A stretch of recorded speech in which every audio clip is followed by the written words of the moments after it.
Hérault et Jonathan Macardy et vous sur le hashtag RMC Live et au 32-16. Bien évidemment, beaucoup de réactions. Nous étions il y a quelques instants avec Nathalie Bois de la Tour, présidente de la Ligue de football professionnel. On est revenu notamment sur les débordements qui ont eu lieu ces derniers jours à Ajaccio entre l'ACA et le Havre, le fameux barrage de Ligue 2 pour l'accession à la Ligue 1. Tiens, mercredi, premier match, premier barrage pour l'accession, le vrai, celui-ci entre guillemets, le dernier en tout cas. Barrage aller à Ajaccio, à François Coty, entre l'ACA et le TFC. Aujourd'hui, Michael Debève, l'entraîneur des Toulousains, était en conférence de presse et il s'est exprimé justement sur l'ambiance qui règne du côté d'Ajaccio. Il était plutôt relax, détendu, on va dire, Michael Debève. Je pense que tout le monde a vu le match hier. On a l'habitude également, on avait l'habitude jusqu'à maintenant d'aller à Bastia, c'est un peu similaire. Maintenant, tous les joueurs et les entraîneurs savent également qu'il y a beaucoup de bruit autour des matchs. Après, sur le terrain, ça a toujours été réglo. Il n'y a jamais eu de débordement. C'est souvent peut-être un peu plus chaud qu'ailleurs, mais bon, voilà, pas plus que ça. Donc, il y a un contexte, c'est vrai, avec les supporters. Mais je pense qu'il ne faut pas qu'on en ait peur. On a l'habitude de gérer ça. Et encore une fois, ça s'est toujours très bien passé avec les dirigeants ou les joueurs sur le terrain. Donc, il ne faut pas en faire plus. Il est lunaire, ce type. Bah, il est pas inquiet en tout cas. Il est lunaire, il a pas vu le match alors hier. Il dit que sur le terrain ça se passe toujours bien, qu'il n'y a jamais de débordement. Il a pas vu ce qui s'est passé hier alors. Tu sais ce que je pense, c'est qu'il est. Il appelle au calme. Ouais, il est intelligent parce qu'il les amorce avant que ça. Non, il n'est pas intelligent, il nie la vérité. Si, nie la vérité. Il faut pas prendre les gens pour des cons. Parce que lui, Joe, il va être acteur. Il va être acteur la semaine prochaine d'une rencontre. C'est pas ça, c'est que c'est pas à la limite. À la limite, ouais, ou dans 2 jours même. Indéfendable. À la limite, s'il y en a qui doivent dénoncer certaines choses, etc. C'est pas celui qui va aller jouer le match là-bas. C'est pas la peine de mettre lui sur le feu. Je suis assez d'accord avec lui. Il a pas raconté de bobards. Moi, je trouve que c'est assez intelligent, même si effectivement on est tous pas dupes et qu'il y a qu'une part de vérité dans son discours. T'aimes bien qu'on prenne pour un idiot comme ça? Non, parce qu'on le sait. Mais lui, c'est pas à lui de mettre de l'huile sur le feu. Et je pense que c'est intelligent en tant qu'acteur. C'est un peu ce que nous disait aussi Nathalie Bois de la Tour. Voilà, il faut tous y mettre du sien, je pense, à un moment donné. On va accueillir Laurent. Pas de courage alors. Supporter de l'ASSE qui nous a appelé au 32-16. Salut Laurent, bienvenue dans l'after Laurent. Salut l'équipe. Salut Laurent. Bon alors Laurent, on vient d'écouter Nathalie Bois de la Tour assez longuement dans l'after. Ouais. Toi tu voulais intervenir sur la vie tranchée de Pierre qui concernait finalement le climat de haute tension qu'on a eu parfois, pas tout le temps non plus, faut pas. Non, cette saison en Ligue 1. Tu voulais dire quoi toi Laurent ce soir? D'abord, moi, pour commencer, je suis un ancien ultra. J'étais stéphanois, j'ai arrêté quand j'étais jeune. Dans tous les stades. T'étais où, Laurent? J'étais au Green. Ok. Et en fait, après, je suis vendéen. Alors après, j'ai supporté le Poiré-sur-Vie, Luçon, les Herbiers. J'ai passé le week-end à Luçon. T'es un footix, Laurent, en fait. C'est pas possible. Moi, j'ai fait beaucoup de stades aussi au-delà d'un supportering. Je veux dire, avec mon boulot, je parcours l'Europe et j'ai fait, je pense, un peu tous les stades qui peuvent exister. Et il y a une chose qui m'embête, moi, sur le débat de fond, et depuis hier, je suis dans une colère, mais noire. J'avais déjà appelé hier. En fait. Là où je suis pas vraiment d'accord avec tout ce que j'entends, alors Nathalie Langue-de-Bois, j'ai pas envie de l'entendre. Effectivement, elle peut pas dire grand-chose, et puis je pense qu'elle ne connaît pas grand-chose. Mais il y a une vérité, c'est que quand Debève il intervient là pour dire ça va bien se passer, etc. Je pense qu'il dit il s'est jamais passé des choses graves à Bastia ou à Ajaccio parce qu'il est toujours protégé par le socle professionnel qui fait qu'avec la médiatisation, les télés, les radios, on peut pas vraiment savoir ce qui s'y passe. Ce qui serait intéressant, c'est de s'intéresser au football corse quand ils sont à des étages inférieurs.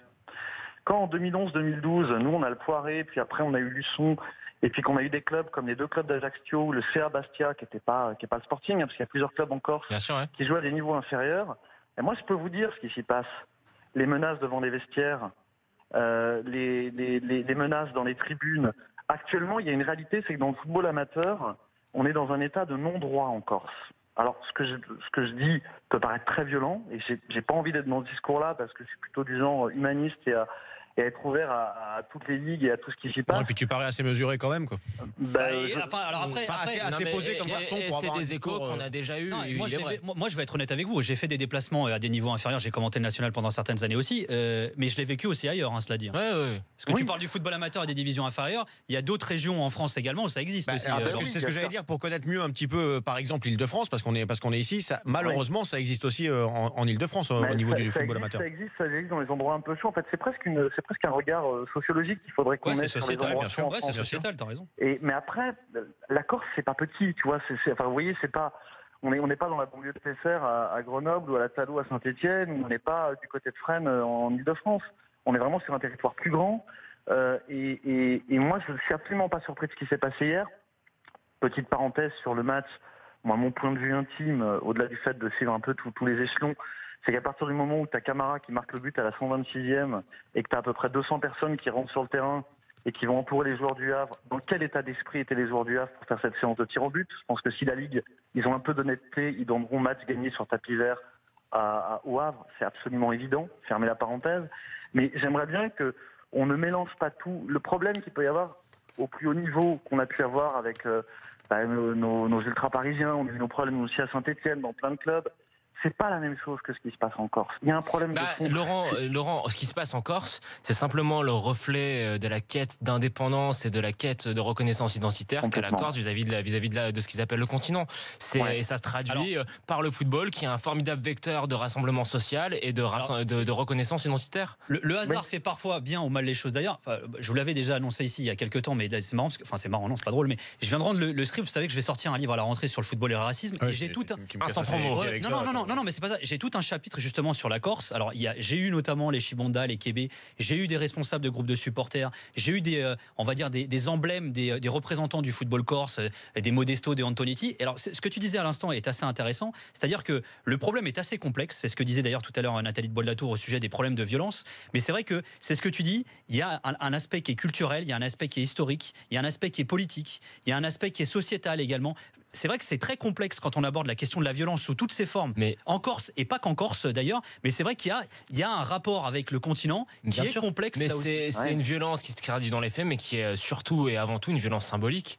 C'est la violence symbolique de la Corse vis-à-vis du continent. Oui, mais alors là où je vous rejoins, c'est sur le pourquoi, à la limite, on a ces violences-là en Corse, mais pour d'autres raisons, on l'a aussi en France. Dans d'autres régions. Bien sûr, pas pour les mêmes raisons. Il faudrait analyser dans quelles régions. C'est des régions qui souffrent de gentrification, ce genre de choses. Ça peut être intéressant. Mais donc finalement, sur un plan global, peu importe la raison, il y a de la violence. C'est le constat. C'est le constat. Après, moi, les gars, je pense que quand même, au niveau national, c'est à des endroits précis, dans des quartiers précis, dans des sociologies précises. Au niveau de la Corse, c'est sur un ensemble. Et je pense que ça fait partie de ces sujets tabous. Par exemple, je ne savais pas que tu sortais un bouquin là, sur le football et le racisme.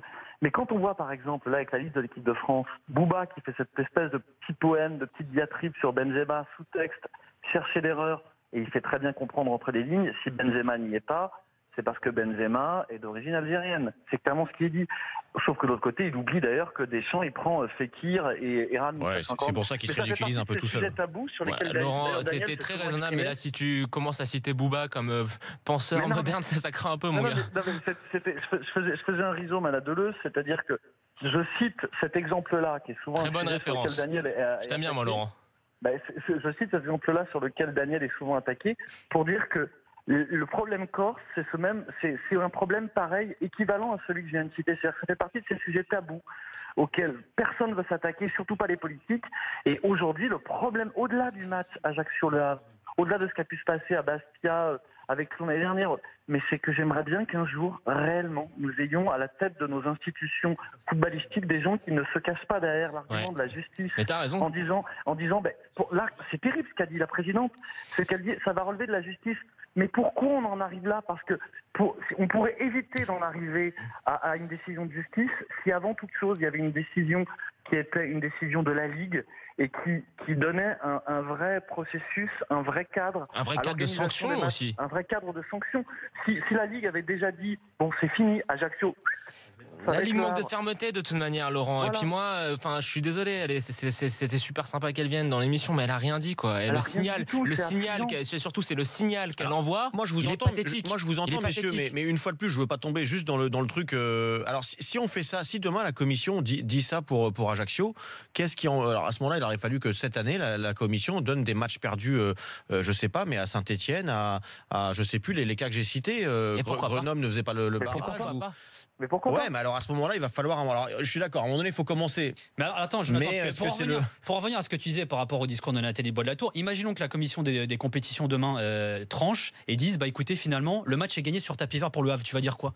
Il y a des je dirais que c'est très bien, mais je dirais que la figure de représentation de la Ligue, qui est donc la présidente, elle laisse la commission s'exprimer. Se doit de donner le ton et doit occuper l'espace médiatique d'une manière un petit peu plus incisive. Enfin, même pas incisive, doit un peu plus informer. À partir du moment où la présidente dénonce et elle dit, à partir où elle dénonce, elle dénonce parce qu'on l'a un peu poussé, on a non, c'est pas la poussée, elle a dit d'entrée, Jonathan, faut être honnête. Parce qu'elle gueule pas, qu'elle dénonce pas. Et moi, en plus, je pense que le fait que les commissions se réunissent de manière assez rapide et urgente. Pour une fois, mais je pense qu'elle a quand même appuyé dans ce sens-là. Voilà, elle peut pas le dire parce qu'il y a ce partage des pouvoirs et que c'est très bien, mais soyons honnêtes, on le sent. Il y a un truc globalement, et là nous médias, on a aussi une part de responsabilité. Ça, c'est vrai aussi. En fait, maintenant, il y a une tendance, c'est dès qu'on dit les choses, qu'on n'est pas agressif, qu'on n'est pas qu'on n'est pas incisif, qu'on fait preuve d'un peu de modération en disant bon bah écoutez, ok, je dénonce, c'est pas bien, mais je vais laisser les instances compétentes régler le problème, etc. Ça y est, on va dire ah bah ça manque de courage. Bah non, à un moment, on a le droit d'être mesuré dans des situations qui sont complexes. Là, on va dire que le problème, on va dire que t'as pas de couilles sur toi. C'est ce qu'on me dit depuis hier. Parce que j'ai osé dire moi hier, et je vais revenir un petit peu là-dessus également. J'ai osé dire hier, alors en mode, tu le disais tout à l'heure en déconnant, mais discours Miss France. Ok, les mecs qui ont fait ce qu'ils ont fait, c'est n'importe quoi, c'est condamnable. Et en plus, alors, si j'écris un livre sur le foot et le racisme, c'est que le sujet me tient à cœur également. C'est inadmissible les trucs qui se sont passés autour du bus, etc. Mais juste parce que je dis attention, c'est pas parce qu'il s'est passé ça qu'il faut dire que toute une population, que tout le monde est comme ci ou comme ça. Ah bah ça y est, tu dénonces pas, ça y est, t'as pas de couilles. Mais c'est quoi le rapport? Faut être débile pour penser. Et pour généraliser. Alors si j'ai une maison, ça veut dire que je suis marié avec une Corse, j'ai une maison en Corse où j'ai les gars, je suis normand. Ah bah oui, c'est vrai. En fait, tu me la prêtes. Ça rien. C'est la Normandie, mon frérot. Voilà, elle est là. Bref. Sinon, c'est pas par rapport aux commissions que tu as fait là sur Mahazou, le transfert de Mahazou, t'as des connexions toi, avec les gens. T'as fait le rapprochement. Attends, tu as pris de la thune à Ajaccio un peu. Tiens, on va accueillir Franck. Merci super Laurent. Merci Laurent, bravo. Je préfère quand tu cites Deleuze que Booba. C'est bien les beaux discours, mais ne pas dire au revoir à l'auditeur, c'est. Ouais, attends, Laurent, t'es là, Laurent? Ouais, je veux juste vous dire un dernier truc et je laisse la place. D'abord, merci pour tout, mais juste vous dire, moi, ce qui me rend malheureux dans toute cette histoire-là, moi qui suis un fou de foot, c'est de voir surtout toutes les réactions des commentaires sur tous les médias internet qui parlent de ce match, l'équipe, etc., pour pas les citer. Du coup, tout le monde est anti-Corse. Tout le monde dit, heureusement, on n'a pas envie de les avoir en Ligue 1, tout comme on n'avait pas envie d'avoir Bastia. Et du coup, je trouve ça triste. Et tout ça, c'est de la faute de nos instances qui ne prennent pas les bonnes décisions. On a une ligue qui est catastrophique, mais depuis 15 ans, 20 ans.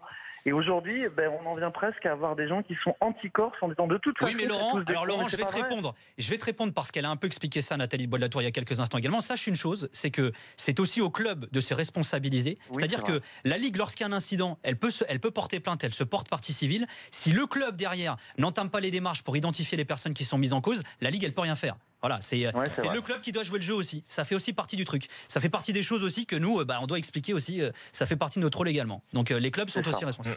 Merci en tout cas, Laurent. Merci Laurent. Allez les Herbiers. Et bisous à Steph Massala. Je l'ai croisé ce week-end. C'est vrai, tu l'as vu, Steph? Ouais, à Luçon. Voilà, moi j'adore. Tu fais Pep Granola, bien entendu, Frédéric Hulot que j'embrasse. Merci, bisous, salut Laurent.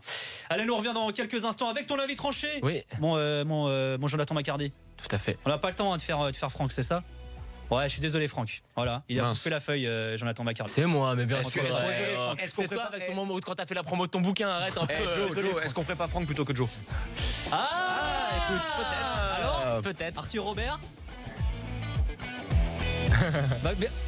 On le fait ou pas? Avec tout ça, on avait eu le temps de faire Franck. On fait après ça ou pas? Allez. On le fait après ça, vas-y Franck, tu restes avec nous. Mais oui, désolé. mais oui. Allez, il est de faire play. Il est vénère. Mais non, mais pas du tout.